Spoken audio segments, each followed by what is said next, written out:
હારીજ પોલીસની માનવતાભરી પહેલ. વાદી વસાહતના પરિવારોને ભોજન અને શિક્ષણનો સંદેશ. હારીજ શહેરમાં સતત 3 દિવસથી વરસી રહેલા વરસાદને કારણે દૈનિક મજૂરી કરીને ગુજરાન ચલાવતા વાદી વસાહતના પરિવારોને મુશ્કેલીનો સામનો કરવો પડી રહ્યો છે. આ દરમિયાન હારીજ શહેરના પીઆઈ એ.બી. મહેરિયા અને પોલીસકર્મીઓની ટીમે વાદી વસાહતમાં પહોંચીને પરિવારો માટે સાંજના ભોજનની વ્યવસ્થા કરી હતી. આ ઉપરાંત પીઆઈએ જરૂર પડે ત્યારે હારીજ પોલીસ સ્ટેશનનો સંપર્ક કરવા જણાવ્યો હતો.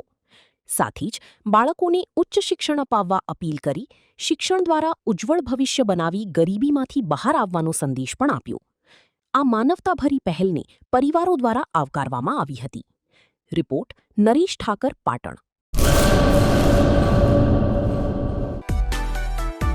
માં motor driving, safe and sure driving. Driving એ શોખ સાથે આપની મોટી જવાબદારી પણ છે. અમારા ઇન્સ્ટ્રક્ટર દ્વારા સચોટ અને સરળ માર્ગદર્શન. આપની રોજની તાલીમની માહિતી મેળવીને શું અધુરાશ છે એના ઉપર પૂરું ફોકસ કરાય છે.